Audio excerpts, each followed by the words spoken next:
കേരളത്തിൻ്റെ അന്തരീക്ഷം കുറച്ചുകൂടി ഗൗരവമായിട്ട് നമ്മൾ ഉൾക്കൊള്ളണം. ഇന്നലെ ഒരു മാധ്യമത്തിൻ്റെ പരിപാടിയിൽ പങ്കെടുത്തപ്പോൾ ചെറിയൊരു ഭാഗം എനിക്ക് പറയേണ്ടി വന്നിരുന്നു അതുമായി ബന്ധപ്പെട്ട്. കാരണം കേരളീയ സമൂഹത്തിൻ്റെ ഒരു പ്രത്യേകത എല്ലാ കാലത്തും വർഗീയതയെ പൂർണ്ണമായി അകറ്റി നിർത്തിയിരുന്നു എന്നുള്ളതാണ്. പക്ഷേ ഇവിടെ കോൺഗ്രസ് മതനിരപേക്ഷതയൊക്കെ പറയുമെങ്കിലും 4 വോട്ടിനു വേണ്ടി ഏത് വർഗീയതയുമായി കൂടിച്ചേരുന്നതിന് മടി കാണിച്ചിരുന്നില്ല. തൽക്കാലം വോട്ട് പോരട്ടെ എന്ന നിലപാടാണ് അവർ സ്വീകരിച്ചിരുന്നത്. അതിൻ്റെ ഭാഗമായാണ് ദശാബ്ദങ്ങൾക്ക് മുൻപ് ഇവിടെ കോലീബി സഖ്യമുണ്ടായത്. അത് അന്നത്തെ നിലയിൽ ആർക്കും പ്രതീക്ഷിക്കാൻ കഴിയുന്നൊരു കാര്യമല്ല.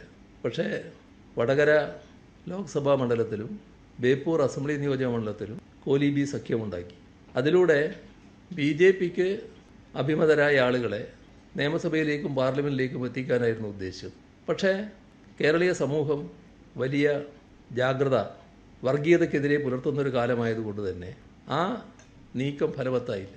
സാധാരണ കണക്ക് ശാസ്ത്രമനുസരിച്ച് 2 × 2 = 4 എന്ന കണക്ക് ശാസ്ത്രമനുസരിച്ചാണെങ്കിൽ ഇവർക്കെല്ലാമുള്ള പിൻബലം, ആ വോട്ടിൻ്റെ പിൻബലം കണക്ക് കൂട്ടിയാൽ വലിയ ഭൂരിപക്ഷത്തിൽ ഈ പറയുന്ന കോലീബി സ്ഥാനാർത്ഥി ജയിച്ചു വരുമെന്നാണ് അവർ കണക്കാക്കിയിരുന്നത്. പക്ഷേ ആ കണക്ക് ശാസ്ത്രമല്ല, ജീവനുള്ള മനുഷ്യനാണല്ലോ ഇതിന് പ്രതികരിക്കേണ്ടത്. അവരുടെ പ്രതികരണം അവരുടെ ബോധത്തിൽ നിന്നാണ് ഉണ്ടായത്. അത് മതനിരപേക്ഷതാ ബോധമായിരുന്നു, വർഗീയതയ്ക്കെതിരെയുള്ളതായിരുന്നു. അങ്ങനെയാണ് ആ 2 സ്ഥലത്തും ഈ പറയുന്ന സ്ഥാനാർത്ഥികൾ പരാജയപ്പെട്ടത്. അവിടെ അവരെ പരാജയപ്പെടുത്താൻ കഴിയും. പക്ഷേ നീക്കങ്ങൾ ഇവിടെ അവസാനിച്ചില്ല കേട്ടോ. പിന്നീടൊരു ഘട്ടത്തിൽ കേരളത്തിൽ UDF അധികാരത്തിലിരിക്കുമ്പോൾ RSSൻ്റെ ഒരു പ്രധാനി പരസ്യമായ ഒരു വിമർശനം ഉന്നയിക്കുകയുണ്ടായി. നിങ്ങൾ അധികാരത്തിലിരിക്കുന്നത് 40 സീറ്റുകളിൽ ഞങ്ങൾ കൂടി പിന്താങ്ങിയത് കൊണ്ടാണ് എന്ന കാര്യം ഓർമ്മ വേണം എന്നായിരുന്നു പറഞ്ഞത്. അപ്പോൾ വിവിധ ഘട്ടങ്ങളിൽ നീക്കുപോക്കുകളും പരസ്പര ധാരണയും ഇവർ തമ്മിൽ ഉണ്ടാക്കിയിരുന്നു എന്നതാണ് പിന്നീടുള്ള അനുഭവം. അത് മാറി മാറി എവിടം വരെ എത്തി എന്നുള്ളത് നമുക്കെല്ലാവർക്കും അറിയാമല്ലോ. ഇവിടെ തിരുവനന്തപുരത്ത് നേമത്ത് നിന്ന് ഒരു BJP അംഗം അസംബ്ലിയിലേക്ക് ജയിച്ചു വരുന്ന നിലയുണ്ടായി. അങ്ങനെ ജയിച്ചു വരുമ്പോൾ കണ്ട കാര്യം സാധാരണഗതിയിൽ കോൺഗ്രസ്സിന് ലഭിക്കേണ്ട വോട്ടുകൾ ആ മണ്ഡലത്തിൽ ലഭിച്ചില്ല എന്നതാണ്. മത്സരിച്ച UDF സ്ഥാനാർത്ഥി തന്നെ പിന്നീടത് വ്യക്തമാക്കുന്ന നിലയുമുണ്ടായി. അദ്ദേഹം ജയിച്ചു വന്നപ്പോൾ BJP അക്കൗണ്ട് തുറന്നു എന്ന ആവേശത്തിലേക്ക് BJP മാറി. ഒരു സംശയവുമില്ലാതെ അതിന് സൗകര്യമുണ്ടാക്കിയത് കോൺഗ്രസ് ആണ് എന്നത് നാടിന് ബോധ്യമുള്ള കാര്യമാണ്.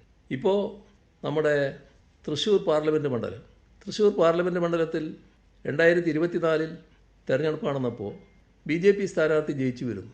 സാധാരണ നിലക്കുള്ള കണക്കനുസരിച്ച് BJPയുടെ നേരത്തെയുള്ള വോട്ടിൽ വർധനവുണ്ടാകുന്നു. എന്നാൽ മത്സരിച്ച 2 മുന്നണികൾ, ഒന്ന് ഞങ്ങളും മറ്റൊന്ന് UDFും, UDFിൻ്റെ വോട്ടിൽ 86,000-ഓളം വോട്ടിൻ്റെ കുറവുണ്ടാകുന്നു. ഞങ്ങളവിടെ ജയിച്ചു വരുമെന്നായിരുന്നു ഞങ്ങൾ കണക്കൂട്ടിയത്. ജയിക്കാൻ ഞങ്ങൾക്കായില്ലെങ്കിലും 2019 കിട്ടിയതിനേക്കാളും കൂടുതൽ വോട്ട് നേടാൻ ഞങ്ങൾക്ക് സാധിക്കുന്നു. എന്നാൽ UDFന് 86,000 വോട്ടിൻ്റെ കുറവുണ്ടാകുന്നു. ആ വോട്ട് നേരെ BJPയിലേക്ക് പോകുന്നു. അപ്പോൾ BJP സ്ഥാനാർത്ഥിക്ക് ജയിച്ചു വരാനുള്ള സാഹചര്യം ഒരുക്കുന്നു. നിങ്ങൾ വിശദമായി കണക്കുകൾ പരിശോധിക്കുന്നവരാണല്ലോ. ഇപ്പോൾ വർത്തമാനകാലമായതുകൊണ്ട് ഇപ്പോൾ നടന്ന തദ്ദേശ ഭരണ സ്ഥാപന തെരഞ്ഞെടുപ്പിൽ ഇവിടെ തിരുവനന്തപുരം കോർപ്പറേഷനാണല്ലോ BJP നേടിയിട്ടുള്ളത്. ആ നേട്ടത്തിന് പിന്നിൽ പ്രവർത്തിച്ച കറുത്ത കൈ ഏതാണ് എന്ന് ചെറിയൊരു അന്വേഷണം നിങ്ങൾ നടത്തിയാൽ മനസ്സിലാവുമല്ലോ. അവിടെ ചില ഡിവിഷനുകളിൽ കോൺഗ്രസിൻ്റെയും UDFിൻ്റെയും വോട്ടിൽ സാരമായ കുറവ് വന്നിട്ടുണ്ടല്ലോ. ആ വോട്ട് BJP സ്ഥാനാർത്ഥിക്ക് പോയതായി കാണുന്നുണ്ടല്ലോ. അങ്ങനെയുള്ള നീക്കങ്ങൾ എങ്ങനെ വന്നു? അപ്പോൾ തിരുവനന്തപുരം കോർപ്പറേഷൻ്റെ ജയത്തിലും ഒരു പങ്ക് ഇത്തരത്തിലുള്ള നീക്കങ്ങൾ വഹിച്ചിട്ടുണ്ടല്ലോ. 2 ഭാഗത്തും നീക്കങ്ങൾ ഉണ്ടായതായി കാണാൻ സാധിക്കും. 2 കൂട്ടരും പരസ്പര ധാരണയിൽ LDF ജയിച്ചു വരാൻ സാധ്യതയുള്ള സ്ഥലത്ത് 2 കൂട്ടരും പ്രാദേശികമായി ഉണ്ടാക്കിയ പരസ്പര ധാരണയിൽ വോട്ടുകൾ മാറി ചെയ്തുവെന്ന് അതിൻ്റെ കണക്കുകൾ വ്യക്തമാക്കുകയില്ലേ? എങ്ങനെയാണ് ഇത്തരത്തിലൊരവസ്ഥ വന്നത്? ഇവിടെ നാം കാണേണ്ടത് നമ്മുടെ സമൂഹത്തിൻ്റേതായ ജാഗ്രതയിൽ കുറവ് വരുന്നുണ്ടോ? വർഗീയതയ്ക്കെതിരെ ശക്തമായ പൊതുബോധം നിലനിന്നിരുന്ന ഒരു സമൂഹമാണിത്. ജാതിഭേദവും മതദ്വേഷവും ഏതുമില്ലാതെ സർവരും സോദരത്വേന വാഴുന്ന ഒരിടം എന്ന നിലയിലാണ് നമ്മുടെ നാടിനെ മാറ്റിയെടുക്കാൻ ശ്രീനാരായണ ഗുരു അടക്കമുള്ള നവോത്ഥാന നായകർ പരിശ്രമിച്ചത്. ഇന്ന് നവോത്ഥാന നായകരിൽപ്പെട്ട ഒരാളുടെ മന്നത്തിൻ്റെ ഓർമ്മ പുതുക്കുന്ന ദിവസവും കൂടിയാണ്. നമ്മുടെ സംസ്ഥാനത്തിൻ്റെ ആ കാലത്തെ തുടർച്ച അത് നമുക്ക് നഷ്ടപ്പെട്ടു പോകുന്നുണ്ടോ? വർഗീയതയ്ക്കെതിരെയുള്ള ജാഗ്രതാബോധം അതിൽ കുറവ് വരുന്നുണ്ടോ? നമ്മുടെ നാടിന് പലതരത്തിലുള്ള പ്രത്യേകതകൾ നാം പറയാറുണ്ട്. ഇവിടെ ആർക്കും ഏത് തരത്തിലുള്ള വിശ്വാസവും കൊണ്ട് നടക്കാം. ഏത് വിശ്വാസിക്കും അവരുടെ വിശ്വാസമനുസരിച്ച് ഇവിടെ ജീവിക്കാം. ഏത് ആരാധനാലയത്തിലും അവരുടെ വിശ്വാസമനുസരിച്ച് ആരാധിക്കാനുള്ള അവകാശം ഇവിടെയുണ്ട്. ഇതൊന്നും നമ്മുടെ രാജ്യത്ത് നടക്കാത്ത കാര്യമാണ്, പലയിടത്തും നടക്കാത്ത കാര്യമാണ്. ഭക്ഷണത്തിൻ്റെ പേരിൽ, വിശ്വാസത്തിൻ്റെ പേരിൽ, വസ്ത്രത്തിൻ്റെ പേരിൽ എല്ലാം ആളുകളെ ആക്രമിക്കുകയും കൊലപ്പെടുത്തുകയും ചെയ്യുന്നത് നമ്മൾ കാണുകയാണ്. ഇതിൽ നിന്നെല്ലാമുള്ള ഒരു തുരുത്തായാണ് മതനിരപേക്ഷതയുടെ ഏറ്റവും ശക്തമായ കേന്ദ്രമായാണ് കേരളം നിൽക്കുന്നത്. ആ കേരളം മാറുകയാണോ? ആ മാറ്റം എങ്ങോട്ട് എന്നത് നാം ഗൗരവമായി കാണണം. മറ്റ് തർക്കങ്ങളൊക്കെ നമുക്ക് എപ്പോഴും ഉന്നയിക്കാം. പക്ഷേ നമ്മുടെ രാജ്യത്തിൻ്റെ പല ഭാഗങ്ങളിലും കാണുന്ന തരത്തിലുള്ള ഒരവസ്ഥയിലേക്ക് നമ്മുടെ നാട് തിരിച്ചു പോവുകയാണെങ്കിൽ അത് കേരളത്തിൽ ഇന്ന് കാണുന്ന പലതും നഷ്ടപ്പെടുന്നതിനിടയാക്കും.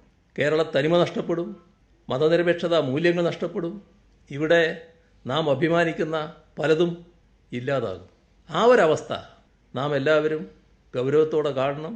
അതിനെതിരെയുള്ള ജാഗ്രത നല്ലതുപോലെ ഉയർത്തിക്കൊണ്ടുവരാൻ നമുക്ക് കഴിയണം. വർഗീയതയ്ക്കെതിരെ ഉറച്ച നിലപാട് സ്വീകരിക്കാനാവണം. ഞങ്ങൾക്കിതിൽ തുറന്ന മനസ്സാണ്. കുറച്ച് വോട്ടുകൾക്കും 4 സീറ്റിനും വേണ്ടി ഏതെങ്കിലും വർഗീയ ശക്തികളുമായി കൂട്ടുകൂടുക എന്ന രാഷ്ട്രീയ ചെറ്റത്തരം കാണിക്കാൻ ഞങ്ങളില്ല. ഇത് ഞങ്ങളുടെ തുറന്ന സമീപനമാണ്. വർഗീയ ശക്തികളെ അകറ്റി നിർത്താനാവണം. വർഗീയതയുമായി ബന്ധപ്പെടാതിരിക്കണം. ഏത് വർഗീയതയും നാടിന് ആപത്ത് മാത്രമേ സൃഷ്ടിക്കൂ എന്നത് തിരിച്ചറിയാനാവണം. ഇതാണ് പ്രധാനം.